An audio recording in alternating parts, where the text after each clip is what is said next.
आज हम लोग करंट नेटवर्क का एक बहुत ही इंपॉर्टेंट हिस्सा पढ़ेंगे, दैट इज व्हीटस्टोन ब्रिज। कोई साइंटिस्ट था, उसके नाम व्हीटस्टोन थे, तो उनके नाम पे पड़ा व्हीटस्टोन ब्रिज। बड़ा यूजफुल चीज़ है ये। ऐसा कुछ रेजिस्टेंसेस कनेक्टेड है और एक गाल्वानोमीटर कनेक्टेड है। ये द ब्रिज कनेक्शन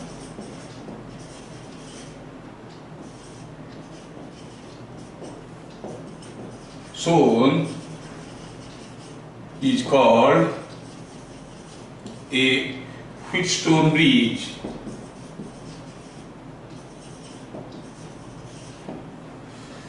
अब ये this bridge circuit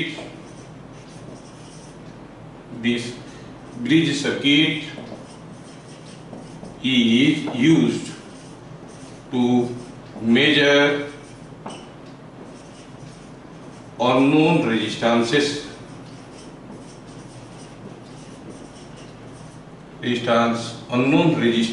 are with the help of values of the resistances PQS. Here G is a galvanometer,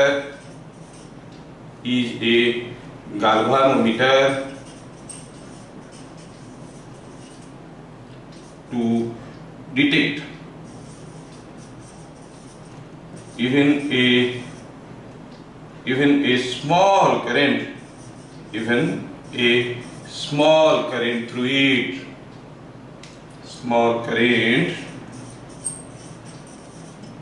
through it.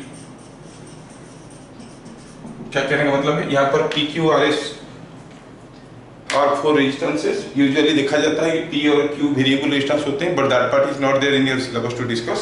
फिर भी मैं बता देता हूँ, ये और ये वेरिएबल रेजिस्टेंस होते हैं, ये एक फिक्स्ड नॉन रेजिस्टेंस होता है, ये एक अननोन रेजिस्टेंस होता है। हम P और Q को वेरी करते हैं till the current here becomes zero, जब तक गाल्वानोमीटर में जीरो करंट नहीं दिखाया जाता है। Why we don't use ordinary ammeter to measure the current? Because galvanometers can measure very small currents. They can measure even microamperes of currents. So galvanometer लगाया गया कि छोटा से भी करंट होगा तो उसको पता चल जाएगा। तो ये ब्रिज को यूज करके हम कोई एक अननोन रेजिस्टेंस को निकाल सकते हैं कि QS रहेगा, जो रेजिस्टेंस को मेजर करना है उसको यहाँ पे लगाओ, फिर go on varying the values of P and Q till the current here become zero. Current यहाँ पर जीरो होने के बाद P, Q और S का वैल्यू को लेके हम R का वैल्यू कैलकुलेट कर सकते हैं, but that is not our discussion now.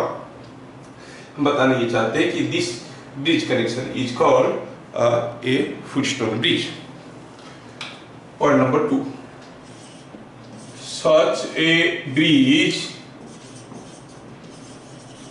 is said to be under balanced condition,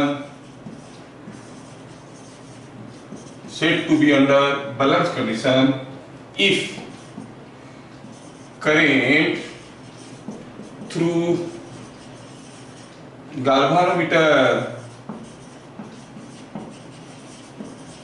is zero। ऐसा एक ब्रिज कनेक्शन को हम बैलेंस्ड कब कहेंगे? अगर गाल्वानोमीटर से करंट क्या जा रहा है? जीरो करंट जा रहा है, कोई करंट नहीं जा रहा है, तो हम कहेंगे बैलेंस्ड कंडीशन है। Eight balance condition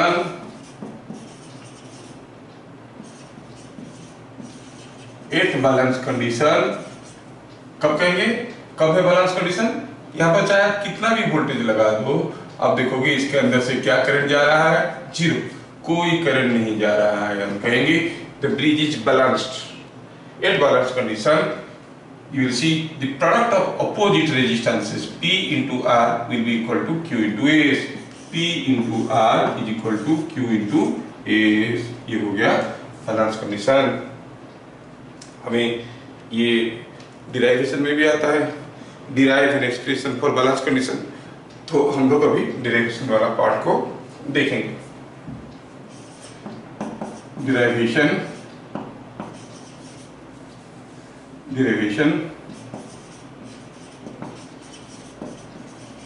of balance condition। Balance condition का डेरिवेशन करेंगे। आप लोग इतना लिख लिए होंगे, अभी मैं इसको मिटा दूंगा, पॉज लगा के लिख सकते हो। तो मैं सेम सर्किट को यूज करने वाला हूँ। सपोज मैं इस पॉइंट को नाम देता हूँ A, इस पॉइंट को B, इस पॉइंट को C, ये पॉइंट को D, ये कोई एक वोल्टेज V0 कितना है कोई जानकारी नहीं है। अब at balance, okay, now let, मान लो कि इसमें से कोई करंट नहीं जा रहा है,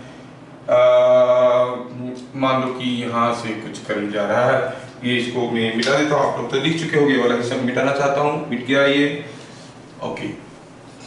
अभी क्या है, मैं डिराइव करना चाहता हूँ बैलेंस कंडीशन। तो हम कहेंगे कि ये सर्किट में अब यहाँ से तो कुछ करंट निकल के जा रहा होगा, ये यहाँ से कुछ करंट निकल के आ रहा होगा, वो ऐसे आ रहा होगा, अच्छा तो यहाँ पे घुस रहा होगा, और इधर से कुछ करंट जा रहा होगा, इधर से कुछ करंट जा रहा होगा। सपोज ऐसे the current here is x, तो हियर भी और कोई दूसरा करंट होगा, कॉल इट y। नाउ ये जो x करंट आया, बैलेंस कंडीशन में यहाँ पर क्या करंट है, जीरो, मतलब इधर से कोई करंट नहीं जा रहा है, तो जितना आएगा सारा का सारा इधर जाएगा, मतलब इसमें क्या करंट हो गया, x। अब देखो y करंट आया, हम लोग बात कर रहे हैं बैलेंस कंडीशन का, मतलब what is the current here, zero. तो ये नोड को इनकमिंग करंट क्या है, ये तो जीरो है, ये है y, तो आउटगोइंग कितना होगा y, तो y आया, y गया। तो at balance as the current in middle limb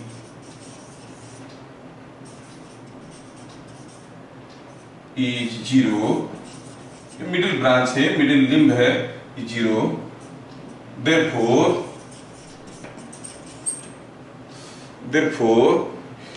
using Kirchhoff's current law, the current distribution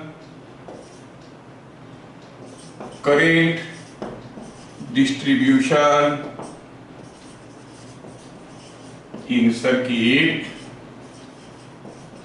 is shown। क्योंकि करंट जीरो है तो किरचॉफ्स करंट लॉ को लगाए, अगर यहाँ से कुछ करंट आ रहा है, कुछ इधर से जाएगा, कुछ इधर से जाएगा, और ये x करंट आ रहा है तो इसमें से कोई करंट बीच में नहीं जा रहा है, तो सारा का सारा इधर से जा रहा होगा करंट, तो इधर से x हुआ, इधर से y आया, इधर से कोई करंट नहीं आ रहा है, तो सारा का सारा करंट इधर जा रहा होगा y।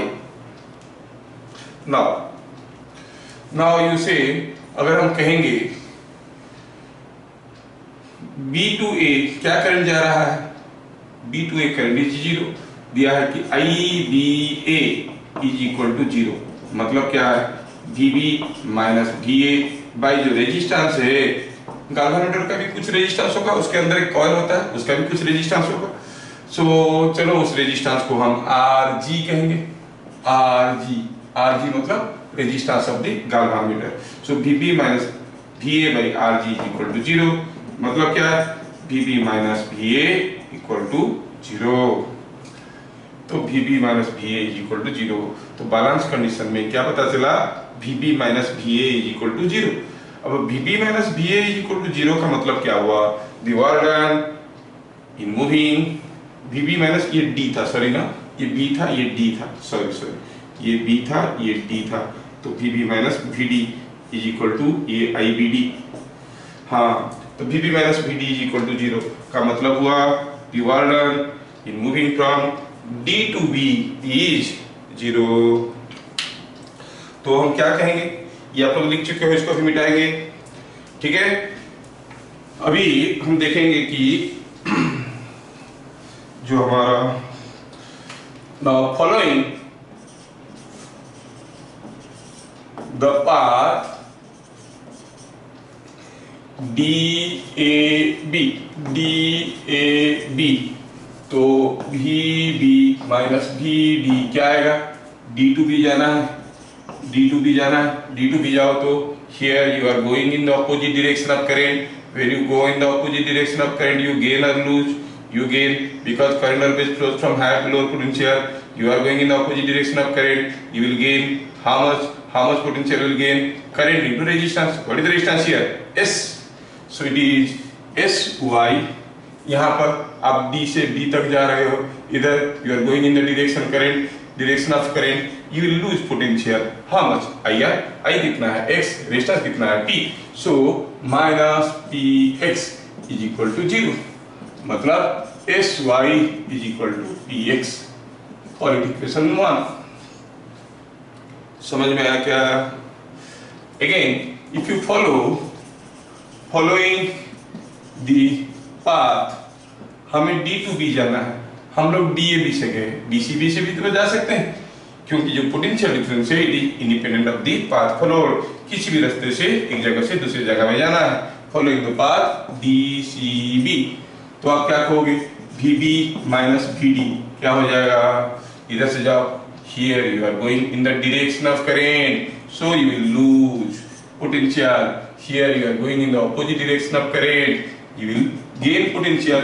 यहाँ का रेजिस्टेंस Q है, यहाँ का रेजिस्टेंस R है, and this whole thing is equal to 0, क्योंकि हम लोग पहले ही निकाल चुके हैं करंट 0 है, मतलब VB minus VD is equal to 0। अच्छा, तो इससे क्या पता चला कि RY, इसको इधर ले लो, इसको इधर रखो, is equal to QX। Call it equation 2। देखो तो यहां तक समझ में आ गया था और कोई बड़ी चीज नहीं है। RY को इधर ले लिए तो RY is equal to QX। तो हम क्या कहेंगे अभी? नाउ बिट नंबर 1 कुछ equation number 1 by equation number 2 क्या दे रहा है? देखो तो 1 में है SY इक्वल टू PX, यहाँ पर RY इक्वल टू QX, तो लिखेंगे SY by RY is equal to PX by QX, मतलब S by R is equal to P by Q, Y X cancel हो गए, मतलब P into R is equal to Q into S। तो यही तो था बैलेंस कंडीशन जो हमें प्रूव करना था। Product of opposite resistances is the same. समझ में आया क्या? ये हम लोग अभी बैलेंस कंडीशन को प्रूव कर लिए, है ना? अब ये फ्रिक्शन ब्रिज में और क्या क्या चीज हमारे सामने आते हैं, चलो उनको भी देख लेंगे। व्हाट फैक्ट्स वी रिवील, ठीक है? हो गया, मिटा देते हैं इसको।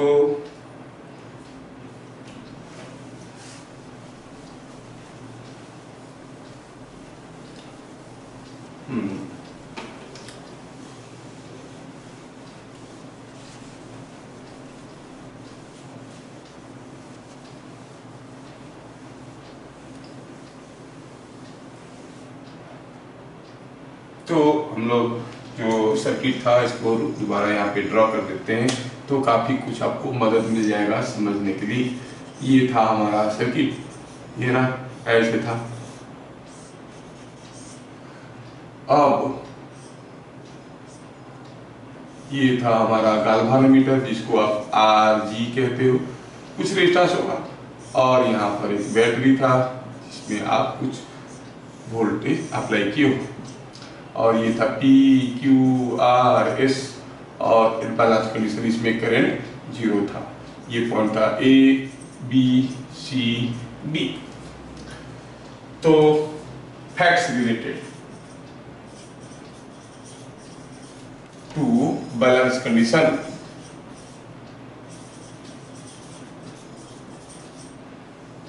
ठीक है? पहला ये नंबर 4 है, पहला हुआ इट बैलेंस क्या है? करेंट थ्रू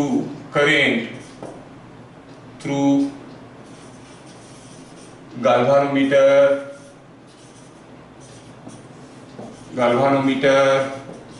is 0, ठीक है? दूसरा हुआ potential difference VB minus VD is equal to 0। तीसरा हुआ P into R is equal to Q into S। All these condition satisfy. Balance condition में ये होता है, ये होता है, ये होता है, ये सब कुछ होता है। दूसरा, balance condition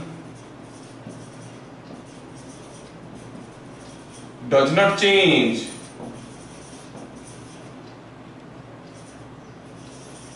by or does not depend on। देखो तो बैलेंस कंडीशन में जो डिराइवेशन हम लोग की, इसमें कौन सा चीज का एकदम जरूरत नहीं हुआ। ये कितना वोल्टेज था जरूरत नहीं पड़ा, आरजी कितना था जरूरत नहीं पड़ा, तो हम कहेंगे does not depend on RG and supply voltage, supply potential difference इनके ऊपर डिपेंड नहीं करता है। समझ में आया क्या? आप वोल्टेज को बढ़ाओगे, अभी मान लो कि 10 वोल्ट लगाए, कोई करंट नहीं जा रहा है, 20 वोल्ट लगाएंगे तो क्या थोड़ा थोड़ा करंट जाने लगेगा? नहीं, कितना भी वोल्टेज लगा दो, no current will pass. Clear? Now bit number 3। यहाँ पे इंटरेस्टिंग फैक्ट आता है, बोर्ड वाले भी पूछते हैं, जी वाले भी पूछते हैं, तो let us note it. Okay, now we see here कि हमारा जो ये ब्रिज है, इस ब्रिज में मान लो मैं कहूँ कि जो रेजिस्टेंस है आरजी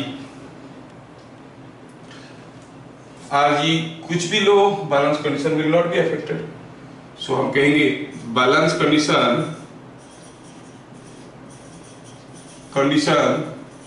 रिमेन। ये this particular point is for JEE, school वालों के लिए नहीं चाहिए। Balance condition remain same for any value of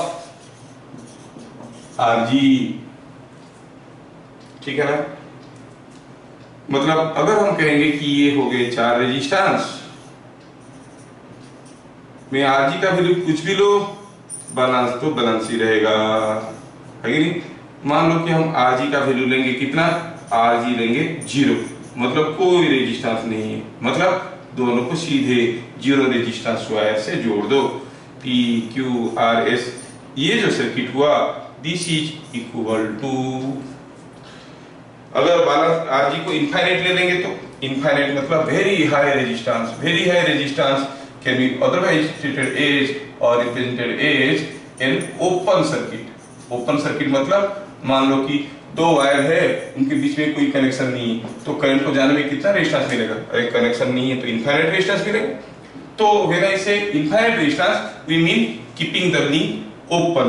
ये लिंक को ओपन रख दिए। अब क्या किए? वही है, balance condition does not change. RG का वैल्यू चाहे 0 ले लो या फिर आरजी का वैल्यू कितना ले लो, इनफाइनाइट।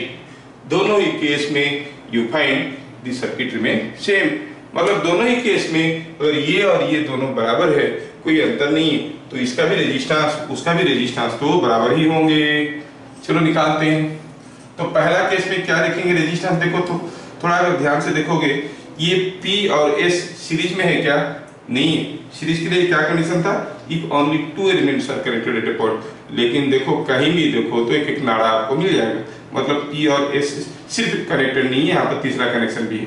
तो P और S पैरेलल में है क्या? उसके लिए क्या कंडीशन था? If 2 resistances are not in series and you are able to form a closed loop taking only those 2 resistances, you say they are in parallel. Now you clearly see P and S are not in series, but you are able to form a closed loop taking P and S in parallel, है कि नहीं? तो P और S parallel में हो गए, तो हम कहेंगे P is parallel to S. Similarly Q और R ये दोनों भी तो पैरेलल है, तो इन दोनों को मिला के एक बना दो, इन दोनों को मिला के एक बना दो। ये दोनों क्या होंगे? ये दोनों मिलके बन गया ये रेजिस्टेंस, ये दोनों मिलके बन गया ये रेजिस्टेंस, फिर ये क्या हो गया? दोनों सीरीज में हो गए। तो हम कहेंगे P is parallel with S, Q is parallel with R and the combination is in series। ये हो गया इसका इक्विवेलेंट रेजिस्टेंस, है कि नहीं? Equivalent resistance across this. लेकिन ये सर्किट अगर बराबर है तो इसका भी इक्विवेलेंट रेजिस्टेंस तो वही होगा, इसका भी इक्विवेलेंट रेजिस्टेंस वही होगा। थोड़ा देखते हैं इसका इक्विवेलेंट रेजिस्टेंस क्या है। Now you see P and Q are in series, R and S are also in series। इनको एक रेजिस्टेंस मानो, इनको एक रेजिस्टेंस मानो। ये कितना है? ऊपर वाला P plus Q, नीचे वाला S plus R, और दोनों पैरेलल में। तो हम क्या कहेंगे? P plus Q is parallel to R plus S। समझ में आ रहा है क्या? तो हम क्या देख रहे हैं? अगर कोई पूछेगा इसका इक्विवेलेंट रेजिस्टेंस क्या है, आप ऐसे भी निकाल सकते हो, ऐसे भी निकाल सकते हो। और इसको अगर थोड़ा सा सिंप्लीफाई करेंगे तो क्या होगा? देखो तो P और S R1 R2 पैरेलल होने से क्या होता था? R1 R2 by R1 plus R2। अब होगा PS by P plus S, ये QR by Q plus R, नहीं? और ये दोनों पैरेलल में, तो R1 into R2 by R1 plus R2, मतलब P plus Q into R plus S by P plus Q plus R plus S। ये recent JEE question है। क्या था क्वेश्चन में?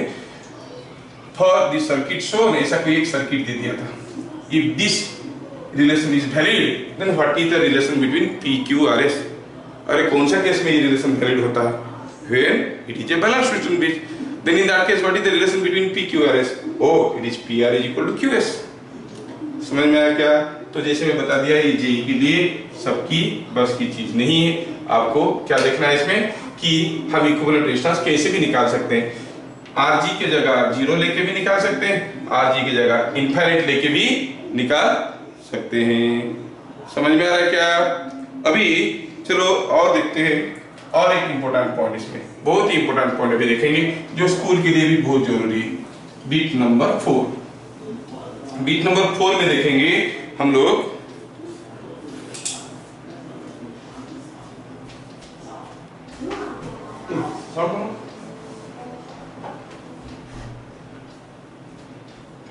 तो इसमें हम लोग देखेंगे बीट नंबर 4 में क्या देखेंगे। बीट नंबर 4 में एक बहुत इंपॉर्टेंट चीज देखेंगे।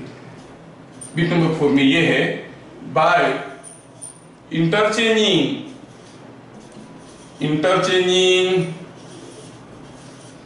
पोजीशन ऑफ, बाय इंटरचेंजिंग, थोड़ा सा फिर से लिखते हैं, by interchanging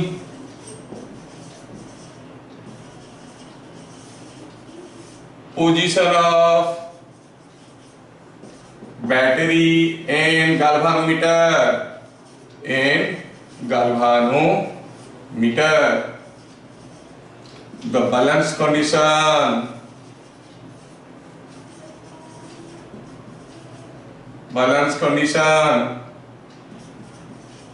does not change। क्या बोल रहा है ये?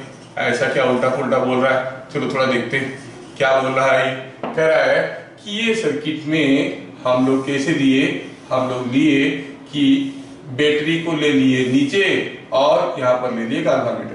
बोला इसको इधर लगा दो, गाल्वामीटर को लाके इधर लगाओ, बैटरी को लेके इधर लगाओ, कोई फर्क नहीं पड़ता है। बैटरी को लेके B और D में लगाना है। ये A B C D था, B और D में बैटरी को लगाना है, बाकी जो रेजिस्टेंस था वही रहने दे, कोई फर्क नहीं पड़ता। ये हो गया, ये हो गया, ये हो गया, ये हो गया। अभी B और D में बैटरी को लगाना है, इसको निकाल के B और D में क्या लगा था? गाल्वामीटर, और B और D में बैटरी को लगाते हैं, लगा दिए। और बैटरी किधर लगा था? A और C में, A और C में लगा था। बोल रहा है बैटरी की जगह गाल्वामीटर लगा दो, A और C के बीच में गाल्वामीटर लगा दिए, है कि नहीं? अब देखो तो by interchanging position of battery and galvanometer the balance condition does not change। अगर हम जो गाल्वामीटर है उसको निकाल के बैटरी की जगह लगा देंगे, बैटरी को लेके गाल्वामीटर की जगह लगा देंगे, तो चलो देखते हैं ये गाल्वामीटर किसके किसके बीच में लगा था? B और D के बीच में, और बैटरी को लगाना है B और D के बीच में, तो B और D के बीच में मैं लगा दिया बैटरी। फिर क्या हुआ? और ये जो गाल्वेनोमीटर था और बैटरी था किसके बीच में लगा था, ए और सी के बीच में, तो ए और सी के बीच में लगा दिया गाल्वेनोमीटर। तो ये फिर से एक नया ह्यूस्टन ब्रिज दिखने लगा। अगर ये वाला बैलेंस्ड है P × R = Q × S, तो ये वाला भी तो बैलेंस्ड है P × R = Q × S, product of opposite arms has to be same. तो हम क्या देख रहे हैं, अगर इसमें करंट जीरो था तो इसमें भी करंट जीरो होगा। तो कोई बैलेंस ह्यूस्टन ब्रिज का गाल्वेनोमीटर और बैटरी का जगह बदल देने से बैलेंस कंडीशन में कोई बदलाव नहीं आता है, जो कि बहुत ही एक इंपॉर्टेंट पॉइंट है, आपको याद रखना है। ठीक है, तो आप लोग इसको लिख लो, अभी मैं मिटाता हूं, फिर उसके बाद इसके रिलेटेड कुछ छोटे छोटे क्वेश्चंस करेंगे। ठीक है, ओके, मिटा देता हूं इसको।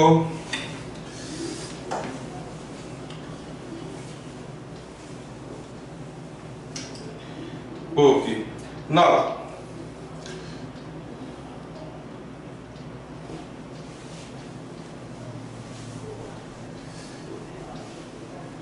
पहले हम ह्यूस्टन ब्रिज को हर एक रंग रूप में समझते हैं। छोटा सा क्वेश्चन, ये क्वेश्चन दिया है ऐसे, ठीक है।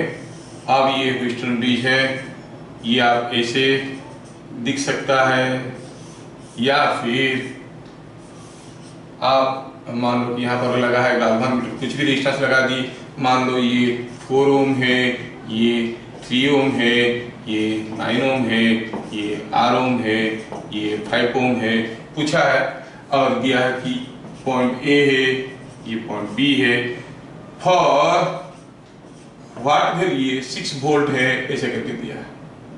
For what value of R the current in 5 ohm will be 0, current 5 ओम में 0 होगा।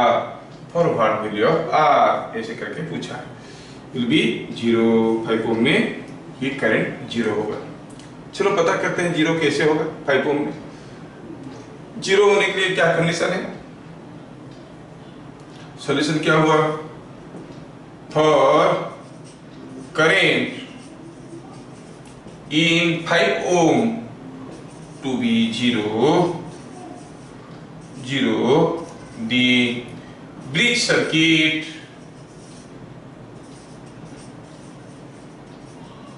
must be balanced, मतलब क्या होना चाहिए, 4 × 9 product of opposite arms must be equal to 3 × R। तो फिर R का वैल्यू क्या हो गया, 12 ओम। अगर R का वैल्यू 12 ओम हो जाएगा तो क्या होगा, 5 ओम में कोई करंट नहीं जाएगा। ये क्वेश्चन को लोग दूसरे तरीके से पूछ सकते हैं, for what value of R current in 5 ohm is 0, ऐसे पूछा था।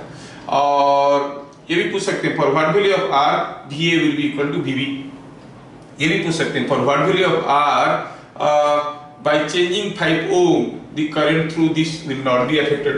अरे 5 की जगह 15 कर लो, अगर ये बैलेंस कंडीशन रहेगा तो करंट तो 0 ही रहेगा। समझ में आ रहा ना, ठीक है। तो इसमें थोड़ा आपको देखना है कि सेम चीज को अलग अलग तरीके से पूछ सकते हैं। दूसरा क्वेश्चन हुआ, फाइंड RAB, ये सेकंड क्वेश्चन है।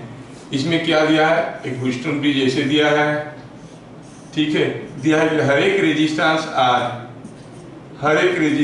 R है, बस ये है 2R। पूछा है बताओ what is the equivalent resistance across A and B, ऐसे करके पूछा है। और हम जानते हैं कि ये बैलेंस कंडीशन है, as the solution circuit is balanced, we can redraw it as below,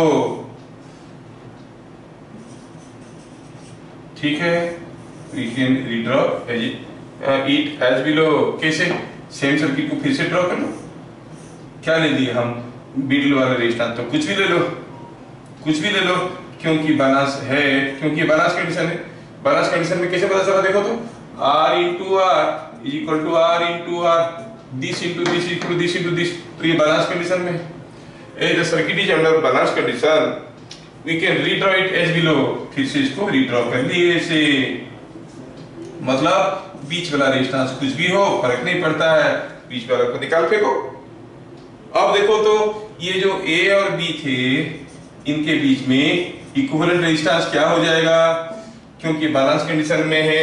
आप कहोगे सर जीरो भी तो ले सकते थे, हाँ जीरो ले लो, कोई फर्क नहीं पड़ता, वो भी लेके भी कर सकते हो, बराबर आएगा, ऐसे करोगे तो बराबर आएगा, जो भी करोगे बराबर आंसर आएगा। हाँ, तो बात कर रहे थे, ये ऐसा हो गया, बीच वाला लिंक खुल गया। क्यों खुल गया, क्योंकि हम जानते हैं कि बैलेंस कंडीशन में ये 2R हो या इंफिनिटी हो या जीरो हो, कोई फर्क नहीं पड़ता है। मैं इनफाइनाइट ले लिया हूँ, मतलब ओपन हो गया है। इनफाइनाइट रेजिस्टेंस का मतलब ओपन सर्किट, जीरो रेजिस्टेंस का मतलब शॉर्ट सर्किट। शॉर्ट सर्किट मतलब joining by a conductor. 2 points are short circuited, means join them by a pure conductor. 2 points are open circuited, मतलब दोनों को बीच में खोल दो, तो ताकि इनमें और कोई कनेक्शन नहीं रहेगा। You see infinite resistance। तो नाउ 2R को हम भगा के उसके जगह क्या कर दिए हैं, क्या बता सकते हो, ये टेकन 2R के जगह इंफिनिटी है ना, इसलिए ये खुल गया है, ओपन सर्किट हो गया है।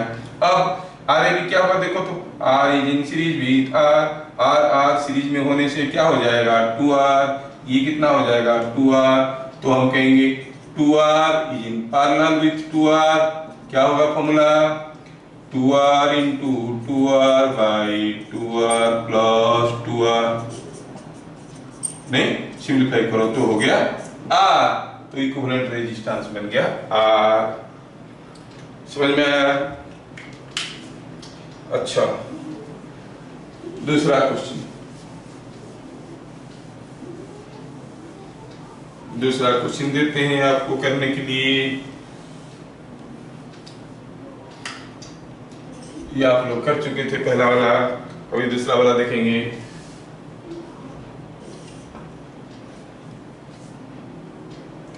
नेक्स्ट क्वेश्चन में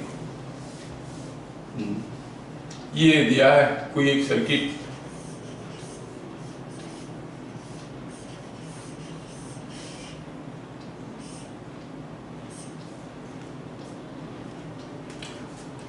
ये है मान लो कि 3 है ओम, ये 5 ओम, ये 9 ओम, और ये दिया है, ये दे दिया है 9 ओम, और ये दिया है R1, ये दिया है R2, ये 9 ओम, ये R2,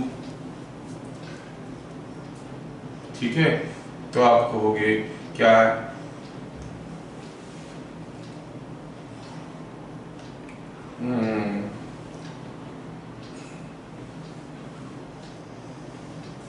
तो अगर आपको पूछा गया, ये पूछा गया, थोड़ा वैल्यू चेंज कर देते हैं, इसको ले लेते हैं R2, इसको ले लेते हैं 9, फाइंड, हाँ यहाँ पर कोई एक बैटरी लगाया गया है, we apply a battery here, ठीक है।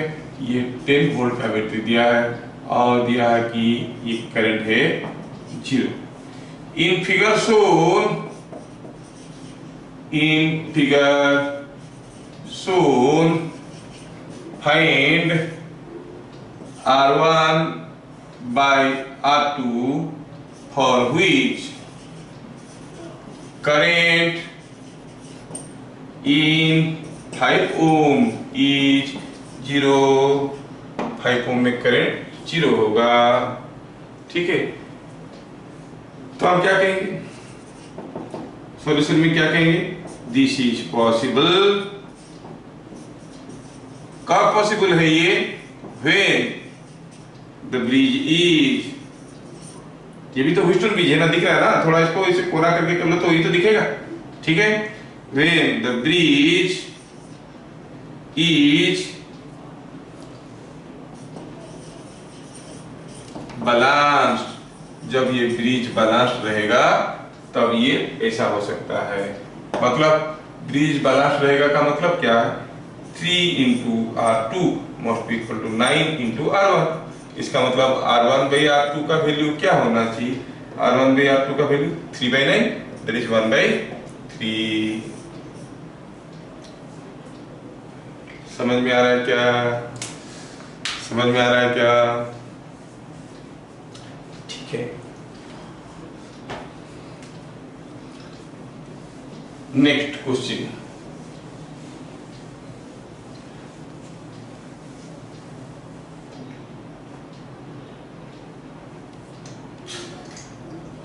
ये एक सर्किट दूसरा दे दिया। अभी क्या दिया? ये दिया है ऐसे,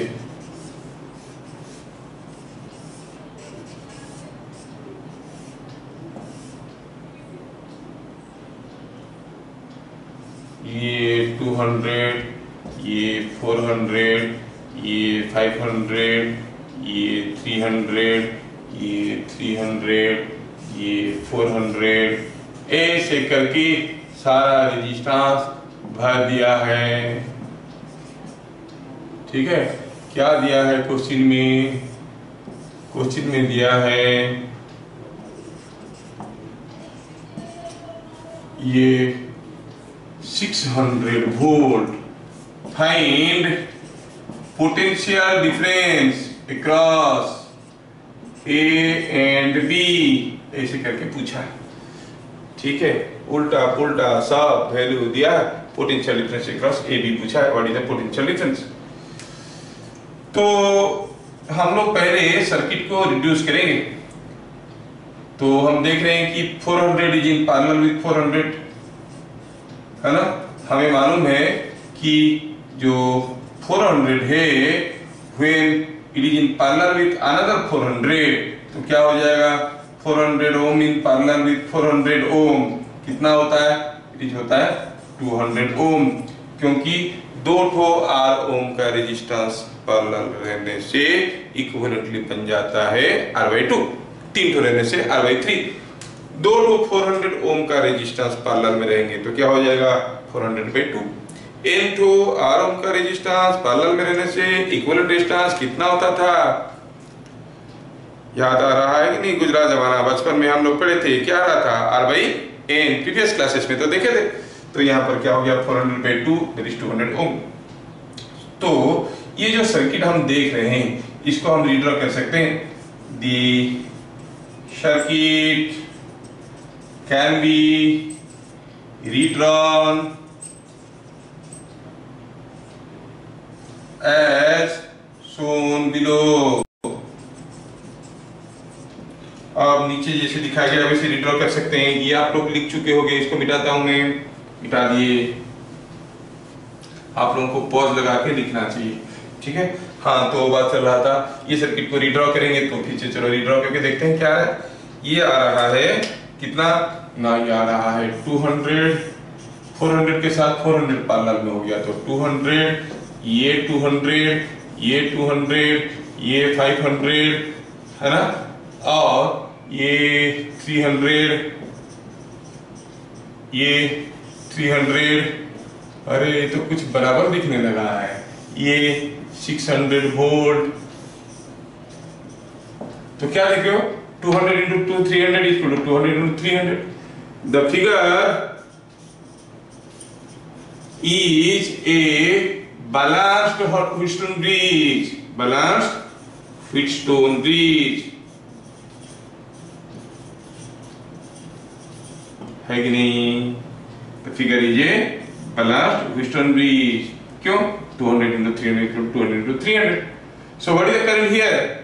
So current in 500 ohm is 0। Current 500 ओम में क्या हो गया? 0 हो गया। क्या मतलब है? मतलब ये है कि इसमें कोई करंट नहीं जा रहा है, मतलब VA minus so VA minus VB is equal to 0। तो ये सर्किट को देख के पता चला कि इसमें कोई करंट फ्लो नहीं कर रहा है। Is it understood?